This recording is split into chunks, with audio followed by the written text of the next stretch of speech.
Yeah, Hollis, why don't you go on and start? Take your time and we'll see if some more folks join us on the next few minutes. Okay, good. This is a piece by Mark Nepo from the Book of the Soul, which is his latest book. And it's basically a poem about having compassion for others. It's called In the Milky Ocean. As you pour milk on your cereal, I am grateful for the sound of milk flowing over dried grain, for the peace that lets us wait and eat together, to stare at each other in silence like small animals. I am aware how safely tumbled through eternity we are, not to be hunted from birth, or chased into the forest and forced to part, or beaten for a secret some warlord thinks we're hiding. I can eat my toast and close my eyes. How is it we're alive in a place that has running water, where milk and eggs are plentiful? Atrocities and wonders flutter through me. They bleed into each other. I can't stop it. The milk tastes good. My twin is somewhere on the run. It seems impossible to feel so many fates at once. Impossible not to. And the meditation is, the ever-present call of compassion is to widen our circle and never close our hearts to those in need. May it be so. Thank you. Beautiful. So thank you, Hollis. I appreciate that. And I'm going to let our Vice President, Karen Leventz, introduce our guest speaker today. She did her homework, which I failed to do. So You were camping.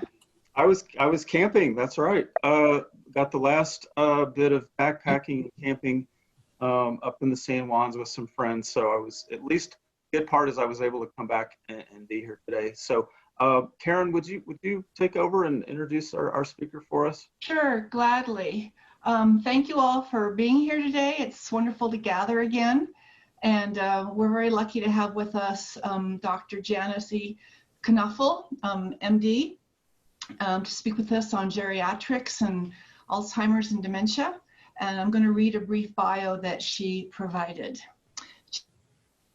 MD, MPH, is a neurologist and geriatrician with 35 years experience. Born and raised in Columbus, Ohio, she graduated from Ohio State University School of Medicine and has trained in internal medicine, neurology, geriatric neurology, and public health. She has been on the faculty of the University of Cincinnati, Boston University, and now at the University of New Mexico since 1996. Currently, she is professor of medicine, geriatrics, and neurology. She participates in clinical care, teaching, and research. She is interested in neurological diseases of aging, most importantly, Alzheimer's disease and dementias of any type. She is the clinical director of the Center for Memory and Aging at UNM's Clinical Neurosciences Center. Dr. Janice, welcome. Thank you so much. It's wonderful to be here, quote, in person, if you will. I've heard so much about the organization, and I know that in the past you have welcomed other colleagues of mine to talk. So I am more than happy to be here myself, and I try to always make myself available to the community for questions, for concerns, and certainly for lecturing. So that's what we are. So let me go ahead and get started. I have about 25, 27 slides, and there are some pictures. I do not have the most creative mind when it comes to these slides, so please bear with me. I would like to hold the questions until the end, and I'm willing to stay online as long as there are any further to be asked and further to be answered. Okay. So here we go. So, you know, I always like to say you cannot be a geriatrician without liking history, because each person comes with so much history that we better be prepared to kind of delve into all of that. It really enriches, I think, our experiences and certainly our assessment of what the individual has been through in the past. So here's a little bit of history about the UNM Center for Memory and Aging. As a prelude to that, let me just say that all of us have been doing assessments for cognitive decline and dementia for literally for decades before all of this happened, but we were able to get ourselves organized into a discrete center and a discrete unit. So UNM Chancellor for Health Sciences, Dr. Paul Roth, who I might add just retired after 30 plus years of service to UNM with I think it was about 28 of those as a Chancellor for Health Sciences. So he is part of our history. So Dr. Roth looked around and said, well, what else can we focus on that to become a center of excellence? And he decided to open a center for the clinical care and research into dementia. And that was in order to meet the needs of cognitively impaired elderly. So we were created in January 2016, so we're coming up on year 5. We are at the Health Sciences Center, which is a separate campus across Lomas from the main campus at UNM.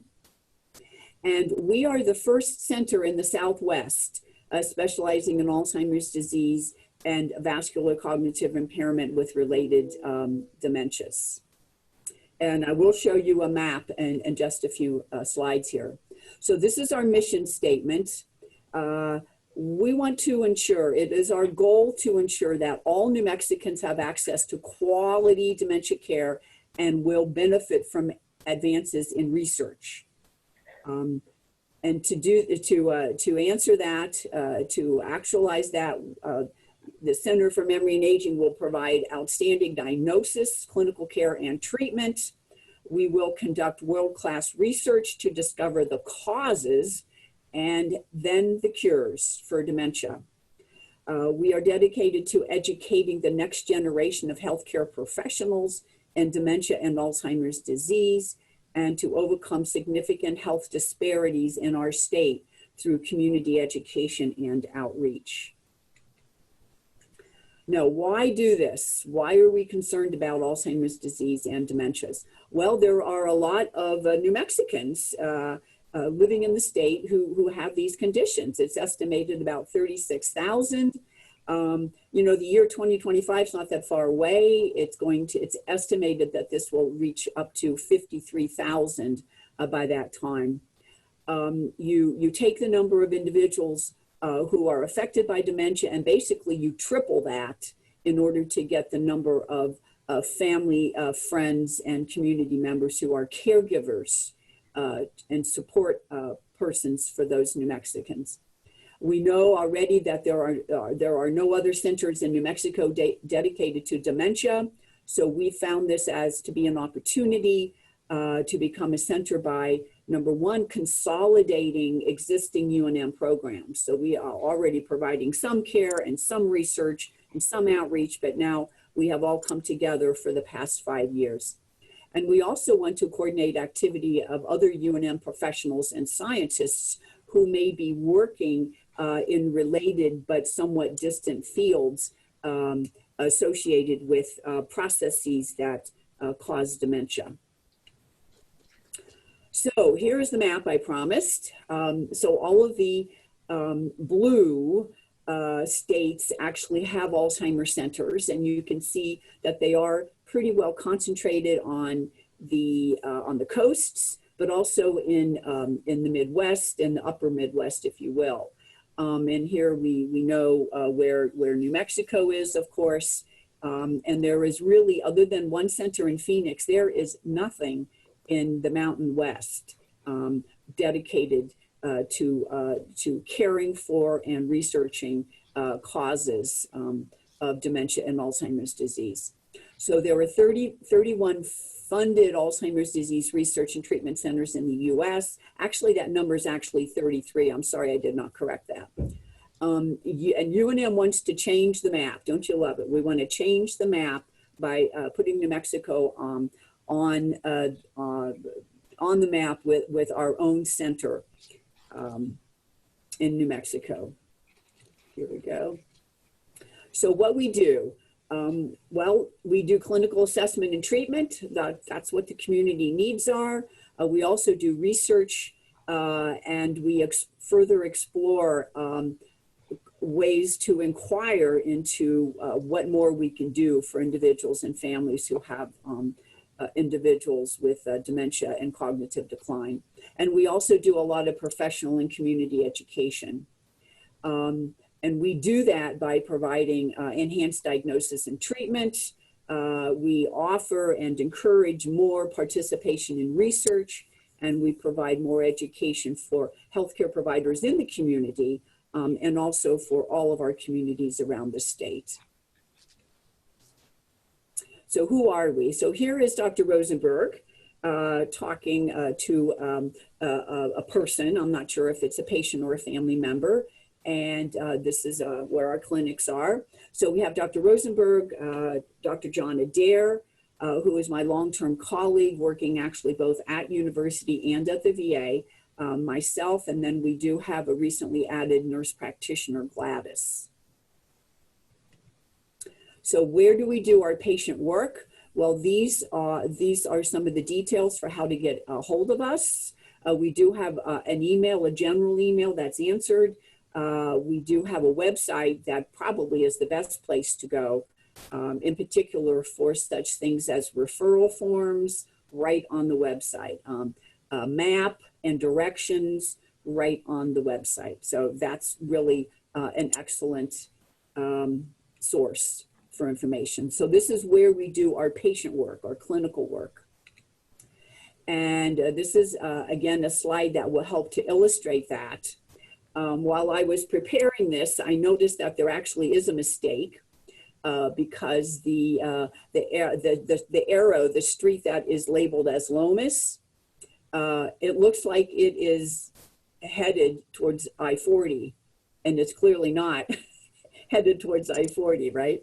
But this is where we're located. This is the main medical campus at UNM. Across or south or down below from Lomas is the main undergraduate and graduate campus. So you probably all are very well familiar with this. So this is all of our contact information. So we do our research. We perform our research activities at Pete and Nancy Domenici Hall, which is the upper red building notated there on the map. The lower red building in the map is where we do the clinical work. So we are separated, perhaps it's maybe a third or a half of a mile away, but it's all on the campus. So that's where we are. So what patients and family members always want to ask me is, so what's going to happen when I come to clinic? How do you do an assessment? Well, what we do with patient evaluations is we specifically look for impairment in our mental abilities, in our cognitive abilities. And so we do this not only with a fairly extensive interview with you and family members, but then we also get down to the nitty-gritty and we actually do the actual hands-on testing, where we have, we like to call it that, this is the pen and paper tests. A lot of our patients say, oh, I feel like I'm in school again. And I can tell you, not a few start to develop a little bit of test anxiety again, like they were in 5th grade, you know? So we try to really make it as friendly and as non-judgmental as we can. So the domains that we have here under mental abilities, we're going to check your memory. We're interested in seeing how you can communicate with language. We're going to be testing visual spatial abilities, executive and attentional domains, and also social and behavioral functions. So we're going to be testing all of these. And this test takes about maybe an hour. It's not all that long, I think. In order to make a judgment as to an illness, we also need to understand how you are functioning in the community. Are you taking good physical care of yourself? Are you able to do those higher level functions like taxes, like cooking, cleaning, etc. Voting, that's a higher level function, right? So we're going to be looking at all of those functions to see if you are able to be as independent as you should be in all of those areas. So what other tests we do? Those were the cognitive tests that I just talked about, but we also do other neurological tests. We want to know how your balance and walking is, and we test this. We want to test for coordination, for strength, sensations, reflexes, mood. We certainly want to check your mood, because if you're not in a very good mood, you're probably not going to do very good on your testing today, right? So that's what we do in clinic. And then the lower three are additional tests, including brain imaging. And this can be a CT scan, it can be an MRI scan, and then there are a number of other higher level tests that we can pursue. But it's all imaging. We certainly are going to want to do some blood tests. The blood test will tell us if you're high or low on your thyroid, if you're low on your vitamin B12, you know, are your kidneys working, is your liver working? All of these things have an impact upon how our brain functions. If there is a suggestion perhaps that you might be having some type of seizure episodes, then we might also want to get an EEG, and that's what we call the brain waves. We want to see what if all your brain waves are coordinated and under your control. So what are we looking for? So this is a list of the usual suspects. If an individual is having some cognitive decline or difficulties with independence, what's a neurological cause for this? And we have a big long list, and we are able to distinguish between this long list based upon those previous tests and examinations that we just mentioned. Again, Alzheimer's is at the top of every single list, of course. Stroke and vascular dementia is right up there as well. There's a condition called dementia with Lewy bodies that more people know about that because of Robin Williams. That's what he had. Certainly Parkinson's disease dementia. Another one's called frontotemporal dementia, where the behavioral changes are out of proportion to other cognitive domains. Many people have what we call mixed dementias. So there may be some vascular risks, but yet it's a slow progression, so that suggests that it might be Alzheimer's. So it's not unusual to have, you know, two or more things going on at once in one individual. Alcohol-related dementia, it's more common than you might think. And as time goes by, you know, the FDA, the CDC, the American Cancer Society recently got into it. We need to reduce the risk of, we need to reduce the use of alcohol in our society from a health standpoint. There's also a condition called normal pressure hydrocephalus, Huntington's disease, and many others. Down here at the bottom, you'll see depression with dementia-like symptoms. Believe it or not, you know, we have all of these choices of dementias, but in my clinic, depression is the #1 diagnosis. We know that affective disturbances, anxiety, depression are very common, more common as the person gets older. So that's always what we're on the lookout for. Depression is, I won't say it's easily treated, but it certainly can be treated as opposed to most of the dementias. Okay, so what other conditions do we sometimes find? We talked about depression. Parkinson's disease itself can present with cognitive changes. And if you're a very astute person, a very mindful person, then this might be the first thing that you pick up on. So yes, Parkinson's disease can present with cognitive symptoms.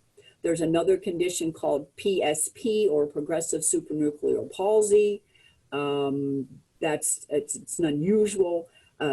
diagnosis, but I usually see probably 2 or 3 of these per year in my clinic.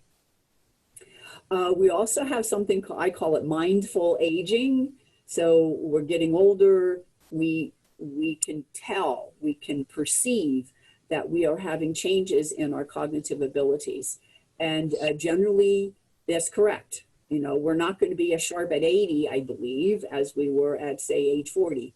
So some people become concerned that it's the start of something, and we can help to sort that out for you.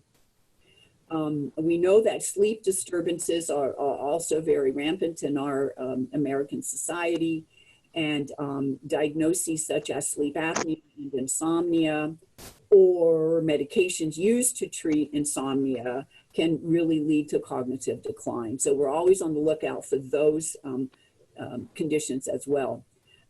We talked about the alcohol already, so you can be overusing alcohol. Maybe you haven't ventured into dementia yet, but we want to get you before you get there, right? We know that there are a number of prescription medications and also non-prescription medications that are harmful to cognition. And I can certainly come back on it at a different occasion to really talk about, I mean, I can do a whole hour just on medications about how they can be helpful but harmful to our mental abilities. And also psychiatric conditions. I like to say, you know, that the mind does not live outside the brain. So neurological and psychiatric conditions, they're all in the same organ, so they can mimic each other and certainly overlap. So what treatments do we use if we find an individual who's having cognitive decline? Of course, it depends upon what the cause is. We do have... Can I give you my address to check on next? I think the trees and the lines, I don't know if they have any, if they've got an outage. I don't have power. See, nobody here has power right now. Okay, so should I continue? Yeah, you're good. Sorry about that. She must just not have muted herself. I muted her. Oh, that's okay. I've heard dogs on these Zoom events before too, so it's okay. You're good. So we do have 2 classes of FDA-approved medications. We have a whole slew of antidepressants, and you know, let us not fool ourselves. Dementia and depression can co-occur. So we're always going to be looking for depression and anxiety, the things that we can treat. If there is a sleep disturbance, we're going to refer you for testing, and we were going to provide some on-site counseling as well. Adjustment of medications. Sometimes we make the adjustments ourselves or refer back to the primary care to figure out what's going to be the best medications. We always lecture on healthy lifestyle recommendations, good diet, exercise. David, I love it that you were out camping. That's fantastic. That's what we all need to do. I'm assuming if you're camping, you have to hike, right? Hiking is good. So all of those healthy lifestyle recommendations, we feel that we should not feel that all of the help will come in the form of a pill, right? We have to take care of the rest of our bodies and our minds.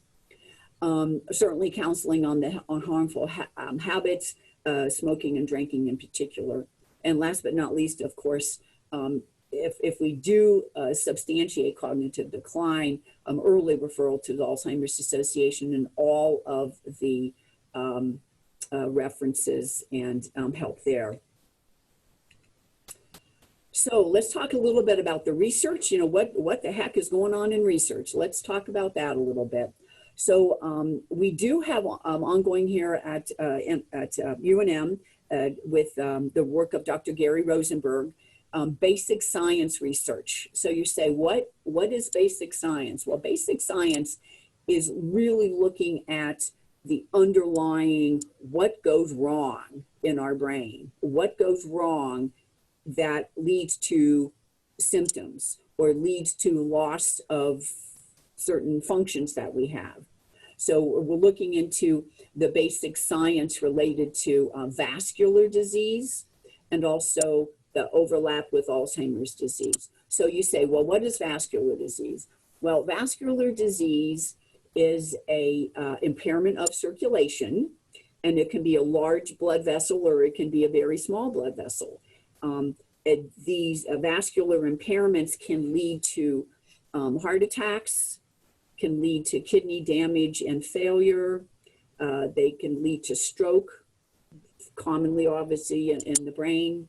It can also lead to cognitive decline and dementia, which is outside of an actual stroke event, but there are other effects of vascular. So additional vascular risks include diabetes, that's a big one in our society, being overweight, having lack of exercise, and actually having depression and anxiety actually is also considered a vascular risk. So that's what vascular disease is. We are looking at developing new drug treatments for Alzheimer's and vascular. And about 2 years ago, you might have heard in the newspaper where one of our colleagues here in Domenici Hall is working on a vaccine for an abnormal protein called tau. And tau is responsible for some of the cognitive decline in Alzheimer's disease. And we also are doing clinical research. Now, clinical research is defined as advances in studies that can be applied directly to the diagnosis and treatment. So we're not necessarily looking at the basic mechanisms, but we're looking at how to detect it sooner and better. So we're doing advanced MRI imaging to try to better diagnose the subtypes. We are also doing studies of fluid biomarkers to define certain dementia types. In order to get the best treatment, we really need to know what's causing the dementia, because different treatments might help different causes. So that's why we're making such a emphasis on obtaining a good diagnosis. We also are participating in clinical trials that have been researched and initiated by drug companies. With COVID now, and everybody really hoping and working towards a vaccine, I think more and more people are hearing about clinical trials whereby the vaccine is tested. It's tested for safety first, and then it's tested for effectiveness second. So I think the general public is having a more understanding of what clinical trials really are. So I took this slide directly from Dr. Rosenberg. He loves this NUN study because it helps him to explain in easy to understand terms what the issue is with vascular disease. And this was not a made up time cover. This is the real thing. And this is from, I think it was 97, I believe. So it's 20 years ago now. So the NUN study, actually, Dr. Rosenberg says it should be called the sister study, because these are not nuns, these are religious sisters, okay? And I'm Catholic and I didn't even know that difference myself. So here you go. So a whole order of sisters signed up for research, which is remarkable. This is through University of Kentucky. And they were studied. They had access to all of their early health records as well as educational records, and then they followed them until the end of their lives. They did obtain permission for autopsies, and 102 autopsies were performed with only Alzheimer's and or cerebrovascular disease. So they didn't have any of the other stuff.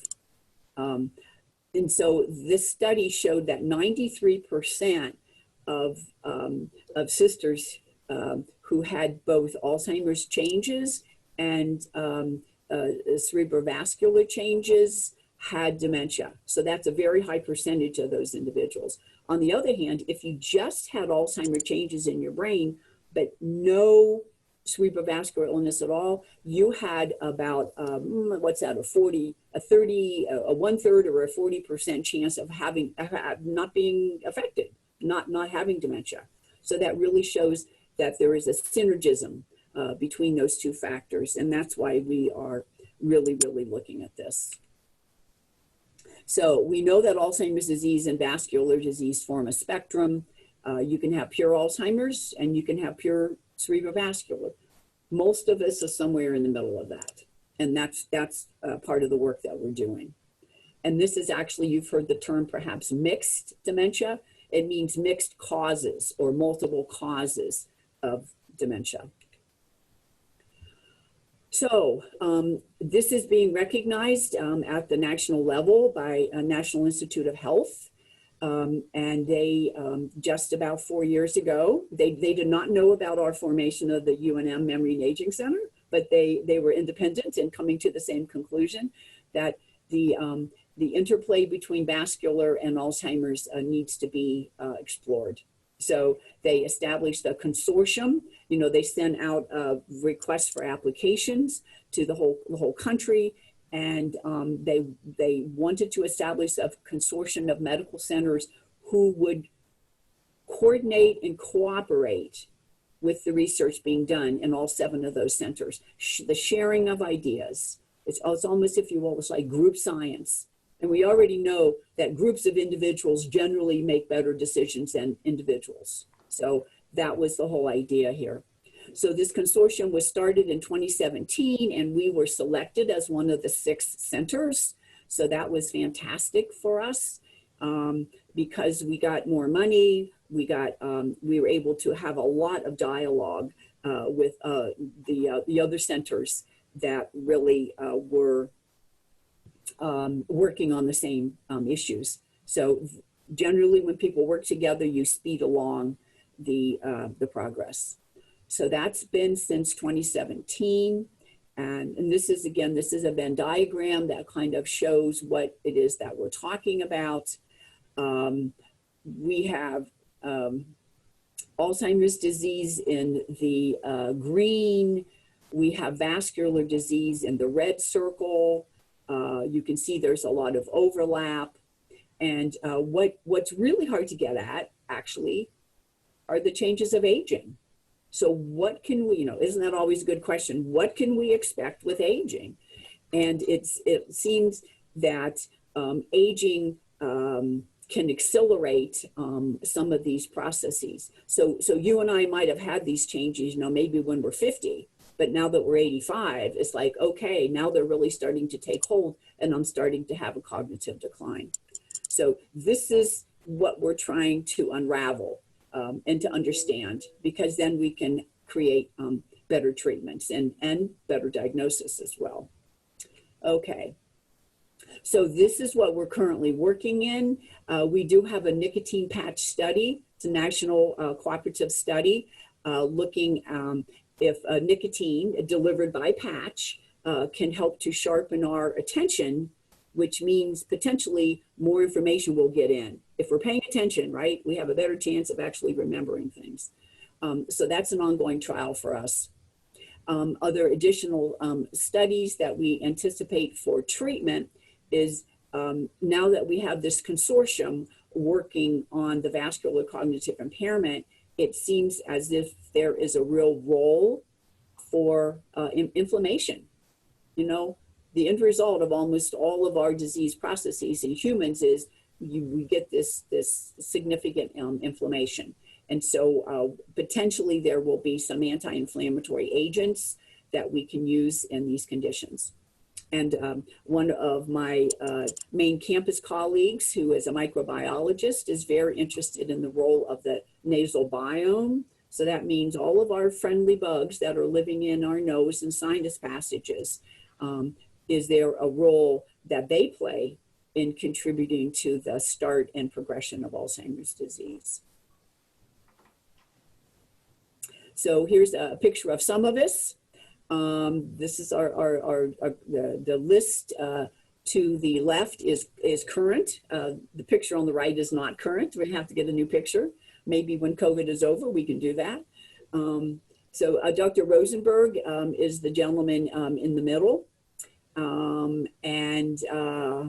Again, this is our staff. We're also working with the last 3 doctors are actually PhDs, and they are working, devoting all of their attention and time to dementia, predominantly vascular. So where do we do our research work? Again, this is contact information. This is specifically for research. This is not where you would call to make an appointment to see one of us for problems. And again, David stated that this is going to be made available for everybody. So this is where we do our research work. And these are some studies that we currently have ongoing. And we're doing a lot of biomarkers. Biomarkers are great because we don't have to depend upon disease processes creating a change in our memory and our behavior. If we can obtain predictive biomarkers early on before anything actually happens to us, then we can detect the problem early and then maybe we can treat that. So that's why we're all interested in the biomarkers. So this is the old good news, the old big news. So we are getting a new building, which to us at UNM is stupendous news. So this was an announcement for a groundbreaking ceremony last November. And you'll see that this talks about movement disorders. So movement disorders includes Parkinson's and a number of other conditions I mentioned. But it's all neurology, it's all the brain. So movement disorders is going to be getting a new building, and they get one of the floors, but on one of the other floors, there's only 2 floors. We are going to be getting new clinical space for memory and aging, which is really great. So the Movement Disorders Center has been named the Nina and Jamie Koch Movement Disorder Center. Mr. Koch was a longtime trustee of UNM and developed the Parkinson's condition and said, you know, we need more activity and leadership here at UNM. So he has stepped up and has really led the campaign to emphasize movement disorders. So I don't know if any of you or many of you have heard of UNM's Senior Health Center, Senior Health Clinic. They provide primary care exclusively to older New Mexicans. And needless to say, with us being the Center for Memory and Aging, we share a lot of patients back and forth. So we're going to be housed also in the same new building. So scheduled for completion is late next year, which we are all really, really looking forward to. So if that's the old big news, what's the new big news? So that's my next slide. So the new big news is that there's going to be a press release for tomorrow that's going to announce that UNM has been designated as an Alzheimer's disease research center. So the timing of this talk and the press release is totally coincidental, but I'm not spilling the beans here. The award actually started August 1st. So we've known about it for a month and a week, and now everybody else is going to know about it. So what is this award? So the NIH, as we know, that stands for the National Institute of Health. Dr. Fauci has made the NIH famous in this country, right? People might not have heard about the NIH before, but now with Dr. Fauci, he has been, he's the head of infectious diseases there. So you'll notice that it's the National Institutes of Health. So under the big umbrella term, organization, is one institute called the National Institute of Aging, and that's the NIA. The NIA has been around for decades, and they are the ones charged with solving the Alzheimer puzzle. So the new grant that we have was awarded from the NIA, and it's a 3-year grant. It started in August, and we have been so designated as an Alzheimer's Disease Research Center, abbreviated as ADRC. So what will this do? for us and for New Mexico. It will provide additional support to build both the research activities and also the clinical activities. So we are actually already actively recruiting two new additional faculty who will be able to join us to provide both clinical services and also research. This really will allow us to expand our dementia care and cutting edge research to help find the causes and new treatments for Alzheimer's disease and related disorders. So I should mention that this is a 3-year grant. It is a building grant to help us build additional infrastructure, additional projects, additional staff, so that in 3 years we will be going back in for a fully funded ADRC. And those grants are for 5 years at a time. So we are continuing along in our journey towards building programs and services for New Mexico. So that's pretty much what David wanted me to talk about. And we have a fair amount of time for questions, and hopefully I'll be able to have some answers for you. So I turn it back to Karen and Ken, and you can take it from there. Well, thank you so much, Dr. Knoefel. I learned a lot personally by your presentation, especially how complex and nuanced an accurate diagnosis can be and how essential that is to correct treatment. I mean, it's almost insidious how many other conditions can be woven into this. And if they're not diagnosed properly, the patient would not be getting the right kind of care.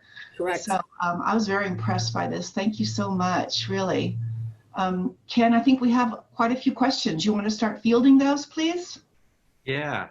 So we have a question from Reverend Hollis Walker that says, what can be done, or what are you doing to overcome resistance of primary care providers to discuss dementia with their patients and patients' families? This seems similar to primary care physicians' unwillingness to confront patients about alcoholism or being overweight. No, those are real life situations, that's for sure. That's why one of our goals here at the Center for Memory and Aging is also to provide community outreach and community education.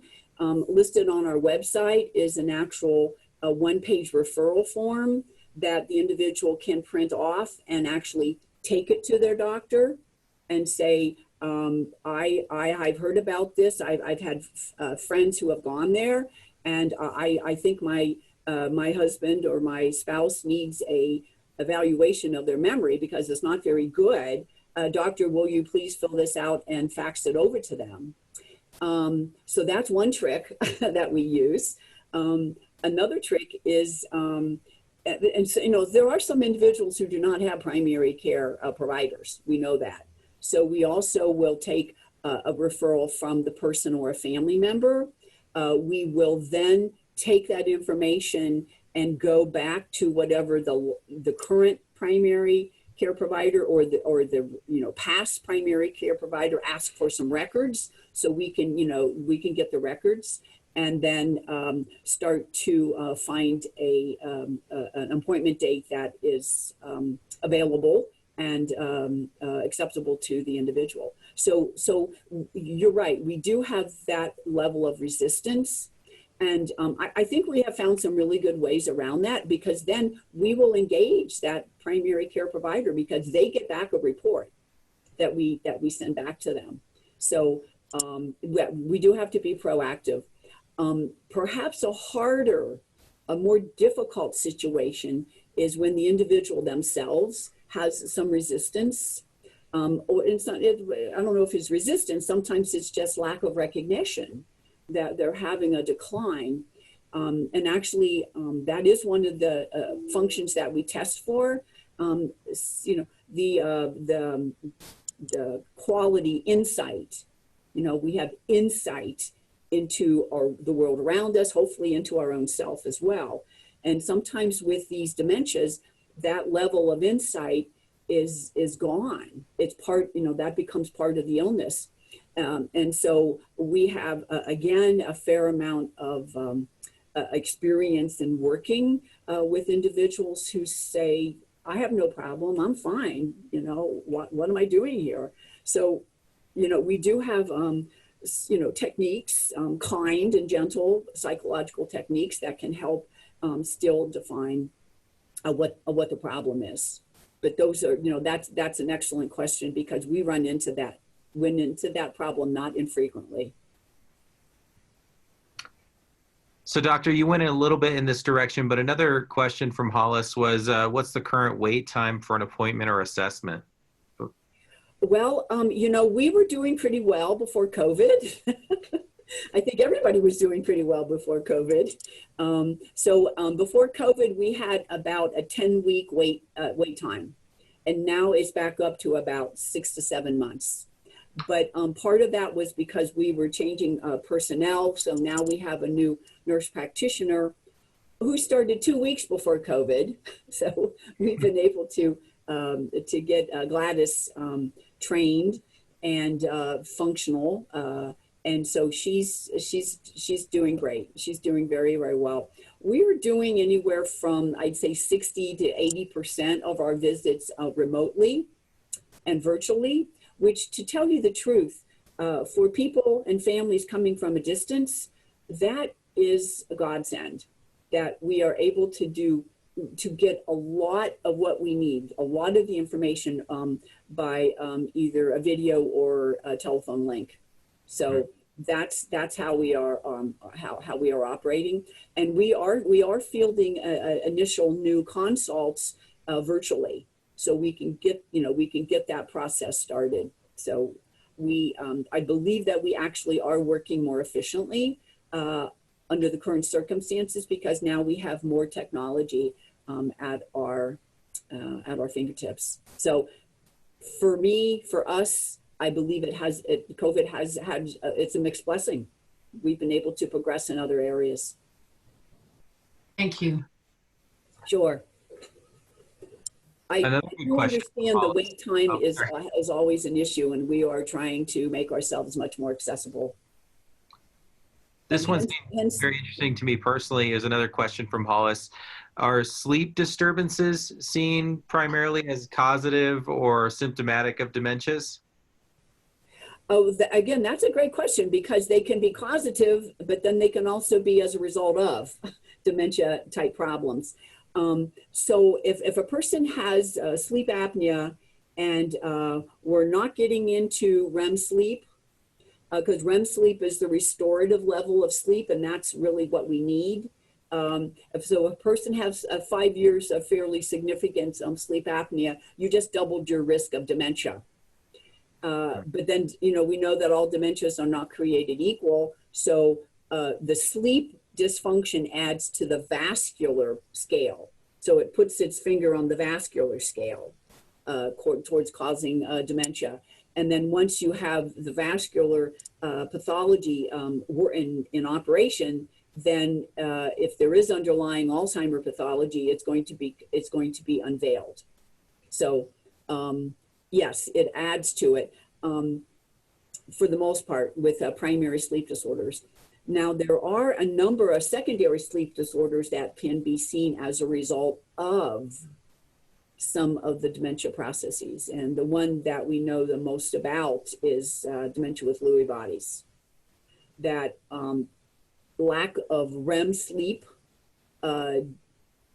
basically causes hallucinations. As we have known that for centuries, sleep deprivation can cause a nervous breakdown and can cause hallucinations and delusions. So, so again, that's why we emphasize sleep so much in the symptom review of dementia, because it's so critical. It's so critical to all of our function. I hope that answered the question, Hollis. Yes, thank Then one more question that we had from Karen actually is, how do most people pay for these essential services? Does Medicare cover this as preventative or diagnostic? Yes, actually, we have a staff who work very closely with the insurance companies, which includes Medicare and Medicaid. A few of the tests we do need to get what we call prior approval for, and that might be with getting some additional information to the provider. By and large, for the far majority of what we need to do, the insurance companies and Medicare, Medicaid will pay for them.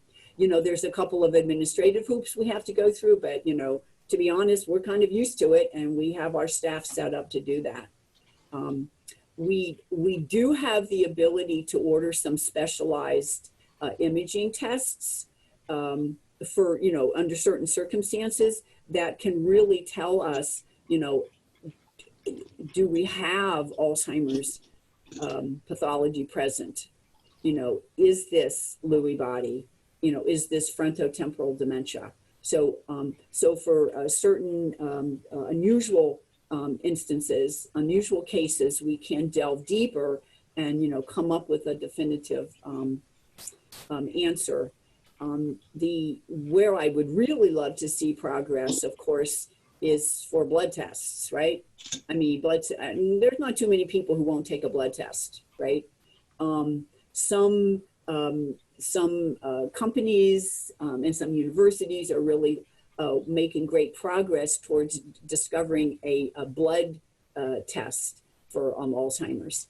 But the trick is, and this is where it gets a little technical.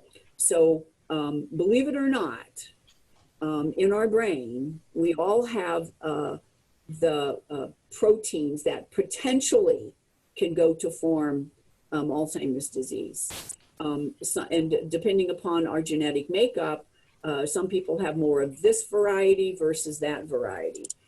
So because we know that these proteins are found normally in our brain, well, so here's a good question for you, science lovers out there. So the brain, you know, has its own circulation and is supported by the spinal fluid. So we know that the brain is working even when we're sleeping, obviously. So, you know, any working organ in our body needs to replace proteins and replace enzymes, because, you know, we make them when we use them, and then we have to get rid of them. So the brain also has to, quote unquote, take out the trash, right? That's what it is. And the spinal fluid helps us to do that by allowing the flow of these protein and enzyme byproducts out through the spinal fluid, and then that gets absorbed into the blood, and then it gets filtered out by the kidneys. I mean, that's how it works. And so if it's in the blood or if it's in the urine, I mean, we should be able to measure it. So that's a lot of really interesting work is going on right now, in particular for a blood test, looking at the different varieties of amyloid and Alzheimer proteins. So we might not need to get a $5,000 brain scan in the future, or we might not need to do a somewhat, how would you say, intimidating spinal fluid tap, you know, or lumbar puncture to get the fluids we need. So I think that there will be some more advances coming in the not too distant future as far as diagnosis goes. So maybe that'll be another whole talk. We can delve into that. Thank you. Another question just came in from Karen. Karen, do you want to read this last question that you had? Sure. Well, first of all, congratulations on your grant. It really excites me to think of that map that you showed earlier, Dr. Knoefel, of New Mexico not having a Alzheimer's Research Center, and now we're going to fix that. So that is really, really exciting. Thank you. I have to admit, when you say you have a waiting time now of 7 months to be seeing patients, that's pretty daunting. Are you going to be using some of this grant money to perhaps broaden your team so that you can see people a little sooner than 7 months?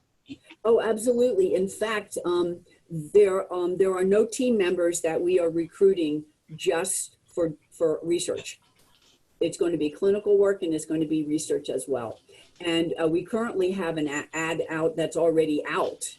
And that was actually in anticipation of the need to expand our work.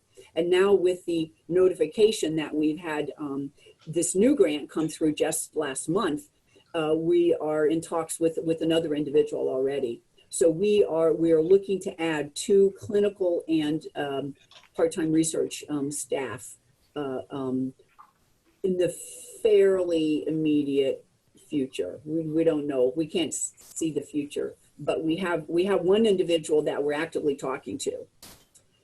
So that person might be able to come on really in just a few months. Of course, we need more clinic space where we are right now. So, I mean, it's, you know, there's always going to be a series of small problems, but we're going to be facing them as time goes along. Great, thank you so much. And I do not mind, you know, we've got our fax number that comes into this fax about 10 feet away from my office here. So if people need to access us, you know, there are ways, you know, go on the website, all that information is there. Can you just, since we're here, can you please give us the best way to contact you that you're willing to share, or the best way for, if we know someone who perhaps needs to connect with your clinic, what's the best way to contact you, please? Sure. Well, if I can see if I can go back to, I don't want to get anybody sick here by doing these too quickly. Back to the slide where we had our clinical information. Sorry. Okay, so this is probably the best slide. You know why? So we have the clinical information on the left side of the slide and the research information on the right side. So this slide really has our contact information and our actual location. So yes, this is the best way. And the website itself, again, has a copy of the one-page referral form. And that's a good place to start. Just, you know, fill out that information and either, you know, give it to the primary doctor, or you can fax it to us and we will contact the primary doctor and, you know, get the ball rolling.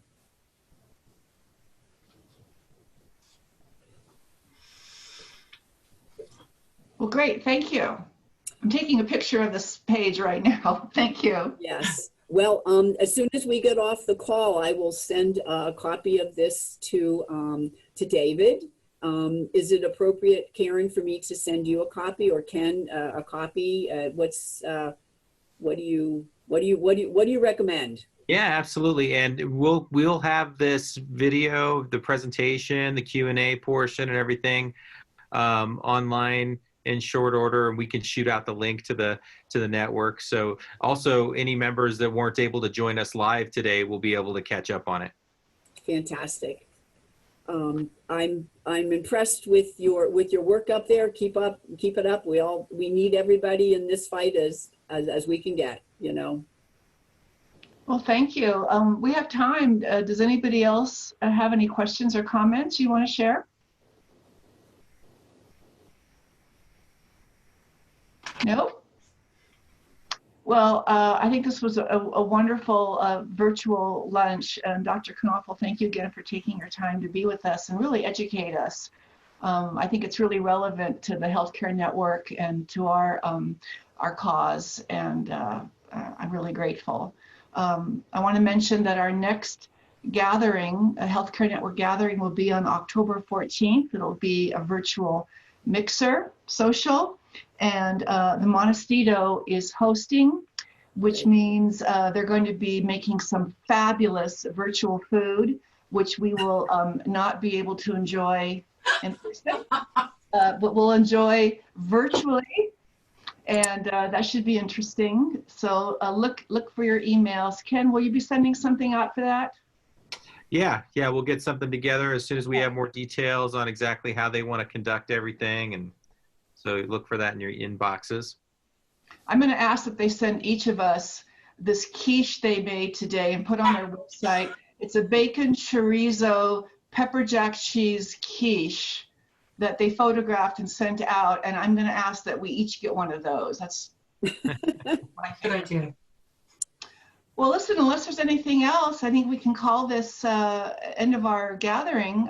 Going once? Anybody else? I'll just say thank you again. Thank you so much. Thank you. Thank you, Dr. Knoefel.